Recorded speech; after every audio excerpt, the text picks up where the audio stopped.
આજે આપણે જે પોઈન્ટ ઉપર વાત કરવાની છે તે વિદ્યુત ક્ષેત્ર રેખાઓની લાક્ષણિકતા.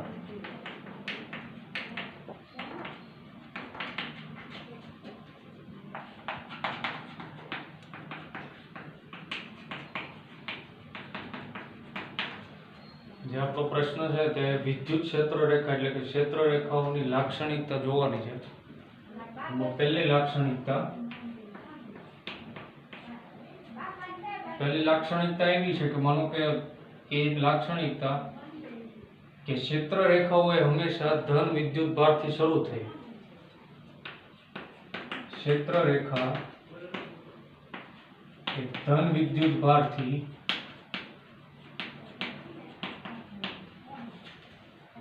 શરૂ થઈ ઋણ વિદ્યુત ભાર પર અંત પામે. અને જો કોઈ તંત્રને બદલે જો કોઈ એક વિદ્યુત ભાર હોય, જો કોઈ એક વિદ્યુત ભાર હોય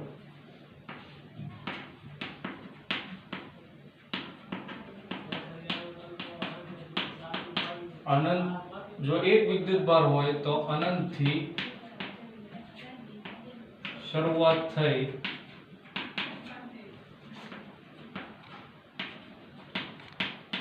અનંતમાં અંત પામે. પહેલી લાક્ષણિકતા ક્ષેત્ર રેખાઓ એ ધન વિદ્યુત ભારથી શરૂ થઈ ઋણ વિદ્યુત ભાર પર અંત પામે. અને જો કોઈ એક વિદ્યુત ભાર હોય તો અનંત થી શરૂઆત થઈને અનંતમાં અંત પામે. બીજી જે લાક્ષણિકતા એ છે કે સ્થિત વિદ્યુત ભાર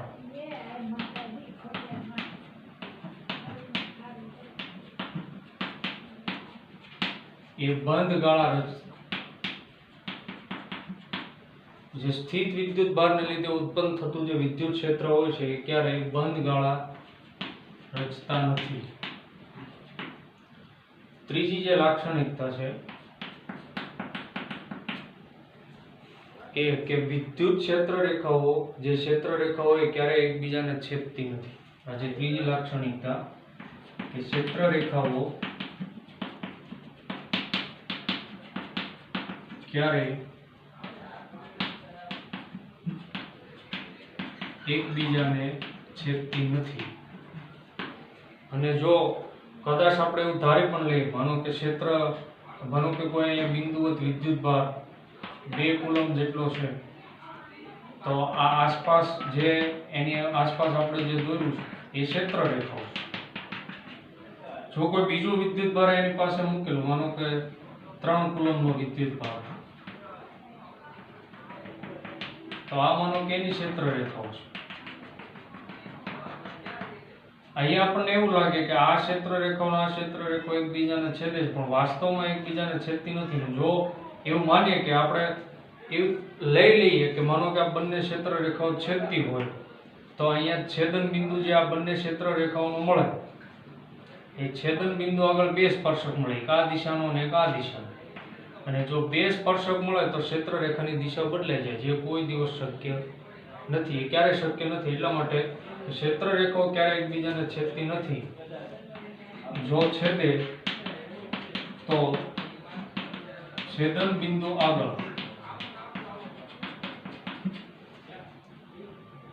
સ્પર્શકોની દિશા આગળ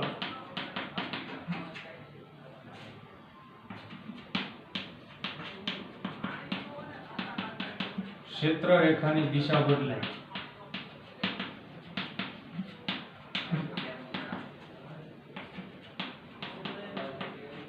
જે ક્યારે શક્ય નથી.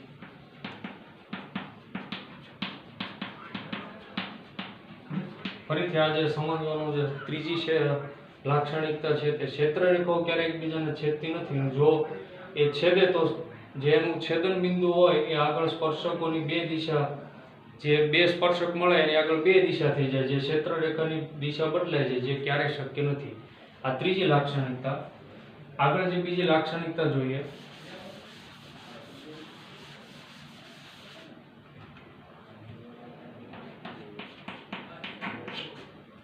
એ લાક્ષણિકતામાં આપણે એવું જોશું કે જો સમાન વિદ્યુત ક્ષેત્રમાં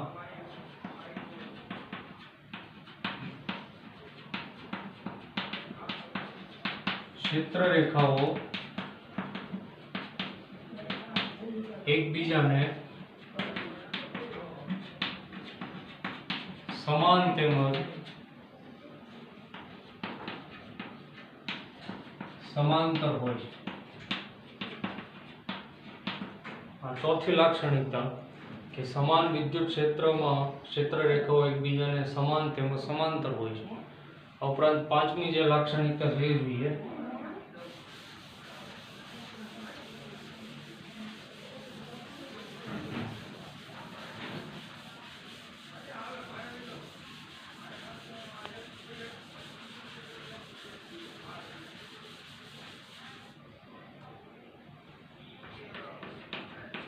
એ જે લાક્ષણિકતા છે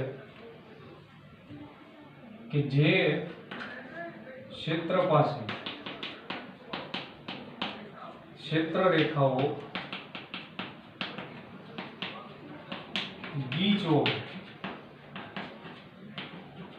ત્યાં ક્ષેત્ર વિદ્યુત ક્ષેત્ર પ્રબળ હોય છે।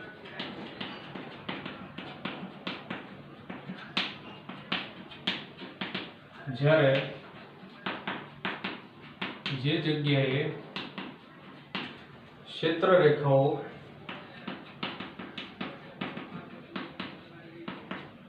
એકબીજાથી દૂર હોય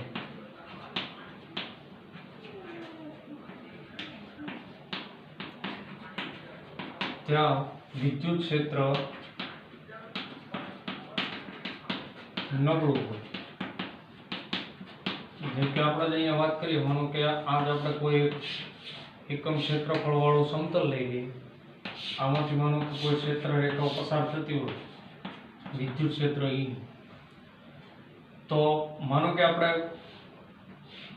એટલું ક્ષેત્ર લઈએ તો એમાંથી માનો કે આ ક્ષેત્ર રેખાઓ એટલી બધી પસાર થાય છે, ઘણી બધી, તો એટલા વિસ્તારમાં ક્ષેત્ર રેખા જે વિદ્યુત ક્ષેત્ર રેખાઓ છે તે ગીચ છે, એટલે કે અહીંયા ક્ષેત્ર છે તે પ્રબળ હોય। જ્યારે માનો કે આવું કોઈ સમતલ વિચારીએ અને આમાં આ ક્ષેત્ર રેખાઓ લઈએ તો અહીંયા જે ક્ષેત્ર રેખાઓ છે તે આની સરખામણીમાં ખૂબ છૂટી છે, ત્યાં ક્ષેત્ર છે જે વિદ્યુત ક્ષેત્ર એ નબળું હોવાનું। તો આ જે પાંચમી લાક્ષણિકતા કે જે ક્ષેત્ર પાસે ક્ષેત્ર રેખાઓ ગીચ હોય ત્યાં વિદ્યુત ક્ષેત્ર પ્રબળ હોવાનું, અને જે જગ્યાએ ક્ષેત્ર રેખાઓ એકબીજાથી દૂર હોય ત્યાં વિદ્યુત ક્ષેત્ર નબળું હોવાનું। આગળ એક બીજી લાક્ષણિકતા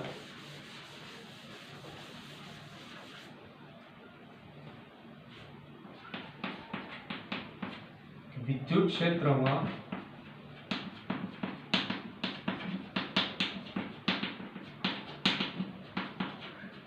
ક્ષેત્ર રેખાઓ પર દોરેલો સ્પર્શક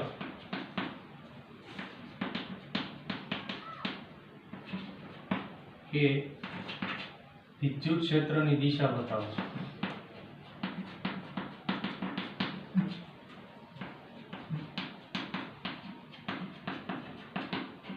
ફરીથી કે વિદ્યુત ક્ષેત્રમાં જે ક્ષેત્ર રેખાઓ હોય એના ઉપર કોઈ પણ એક ક્ષેત્ર રેખાઓ ઉપર દોરેલો સ્પર્શક એ વિદ્યુત ક્ષેત્રની આપણને દિશા બતાવે।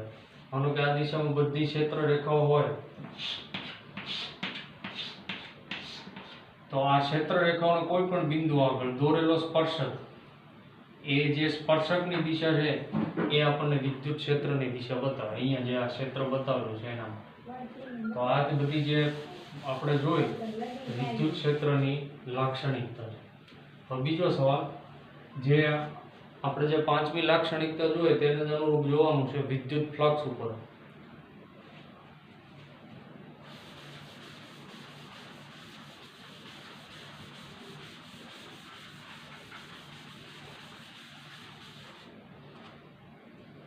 આગળનો જે સવાલ છે તે વિદ્યુત ફ્લક્સ વિશે સમજૂતી આપો।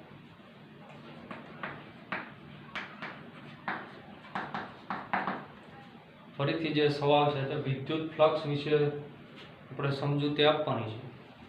તો એના માટે પહેલા એક આકૃતિ જોઈએ કે વિદ્યુત ફ્લક્સ કોને કહેવાય છે? એક પ્રકારની વિદ્યુત ફ્લક્સ એ કે આ ક્ષેત્ર રેખાઓની તીવ્રતા કહી શકાય. માનો કે આ કોઈ એક સમતલ છે, આ ક્ષેત્ર રેખાઓ છે, વિદ્યુત ક્ષેત્ર રેખાઓ, એને આપણે E વડે દર્શાવીએ. અને માનો કે અહીંયા કોઈ એક ક્ષેત્ર આપણે ધારી લઈએ કે જેનું ક્ષેત્રફળ ∇S જેટલું છે. તો આ ક્ષેત્રફળ આપણે જે ધાર્યું છે તેમાંથી પસાર થતી વિદ્યુત ક્ષેત્ર રેખાઓની સંખ્યા ને આપણે એનું વિદ્યુત ફ્લક્સ કહીશું આ ક્ષેત્ર માટે. ફરીવાર કે કોઈ ક્ષેત્ર રેખાઓને લંબ મૂકેલા, ફરીવાર કે કોઈ જે ક્ષેત્ર રેખાઓ વિદ્યુત ક્ષેત્ર રેખાઓ હોય એને લંબ મૂકેલા એકમ ક્ષેત્રફળ વાળા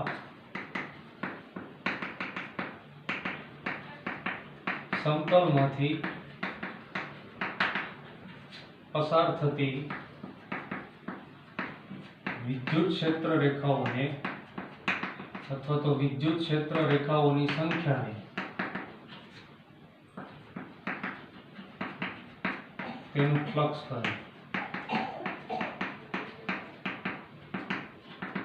ફરીવાર કે કોઈ ક્ષેત્ર રેખાઓને લંબ મૂકેલા એકમ ક્ષેત્રફળ વાળા સમતલમાંથી પસાર થતી વિદ્યુત ક્ષેત્ર રેખાઓની સંખ્યાને તેને આપણે ફ્લક્સ કહીશું. તેને આપણે phi વડે દર્શાવશું is equal to E dot ds. જ્યાં ds છે જે આપણે અહીંયા જોયો તો એકમ ક્ષેત્રફળ વાળો ખંડ આપણે ધારેલો છે અને E છે તે વિદ્યુત ક્ષેત્ર રેખાઓ દર્શાવે. ડોટ આપણે દૂર કરીએ તો E ds cos theta જે phi આપણને ફ્લક્સ આપે. હવે આગળ વાત કરીએ કે આ જે ફ્લક્સનો મુખ્ય આધાર છે તે આ ખૂણા ઉપર જે અહીંયા cos theta આવે તેના ઉપર રહેશે. જેમ જેમ થીટા બદલાતો હોય તેમ તેમ ફ્લક્સ બદલાતો જવાનો. માનો કે આપણે અહીંયા જ આપણે એક હમણાં લીધું હતું, માનો કે આ ક્ષેત્ર રેખાઓ આ ક્ષેત્ર E છે અને માનો કે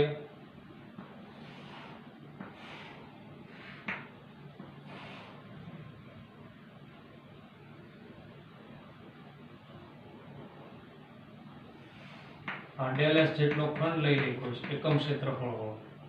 તો અહીંયા જે આ બંનેની વચ્ચે આ જે ક્ષેત્ર રેખા E અને ∇S વચ્ચે જે ખૂણો બને છે તેને આપણે થીટા કહીશું. જેમ જેમ થીટાનું મૂલ્ય બદલાતું જશે તેમ તેમ આ જે ફ્લક્સનું મૂલ્ય છે તે બદલાતું જશે. તેમાં પણ આપણે જોઈએ કે થીટાનું મૂલ્ય 0 થી 90 અથવા તો આ જે ખૂણો બદલાતો જશે તેમ તેમ ક્ષેત્ર બદલાતું જશે. જ્યારે ખૂણાનું મૂલ્ય 0 એટલે કે બંને ક્ષેત્ર અને આ જે આપણે એકમ ક્ષેત્રફળ વાળો ખંડ ધારશું તે બંને વચ્ચેનો ખૂણો અથવા કે બંને એકબીજાને સમાન હોય ત્યારે બંને વચ્ચેનો ખૂણો છે તે 0 થશે. બે એકબીજાને લંબ હશે ત્યારે ખૂણો છે તે 90 થશે. જ્યારે ખૂણો 0 હશે ત્યારે આપણને ફ્લક્સ છે તે મહત્તમ મળશે અને જ્યારે બંને વચ્ચેનો ખૂણો 90 હશે ત્યારે ફ્લક્સ આ શૂન્ય થઈ જાય એટલે E dot ds એ મૂલ્ય શૂન્ય થઈ જવાનું. અને જેમ જેમ 0 થી 90 ની વચ્ચે બદલાતું જાય તેમ તે ફ્લક્સનું મૂલ્ય બદલાતું જશે. તો એ બે પોઈન્ટ આપણે અહીંયા લખી લઈએ.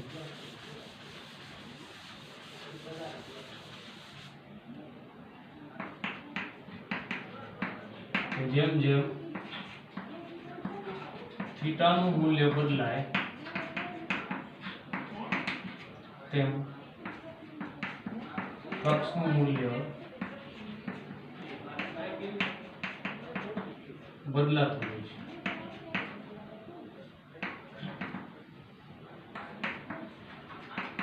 જ્યારે થીટાનું મૂલ્ય 0 લઈએ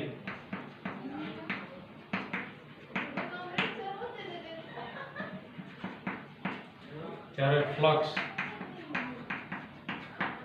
ન્યૂનતમ,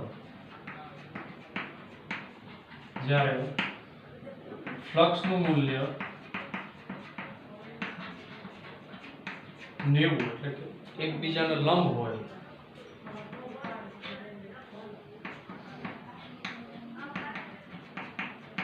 ત્યારે આપણને ફ્લક્સ મહત્તમ મળે.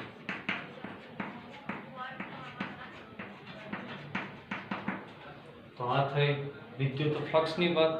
હવે આપણે વાત કરી લઈએ એના એકમની.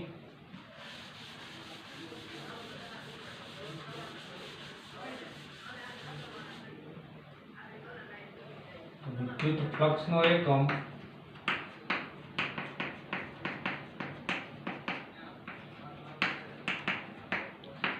ન્યૂટન મીટર સ્ક્વેર પર કુલમ અથવા તો વોલ્ટ ઇન્ટુ મીટર. અને બીજી એક જે વાત અહીંયા નોટ કરવાની કે વિદ્યુત ફ્લક્સ એ અદિશ રાશિ.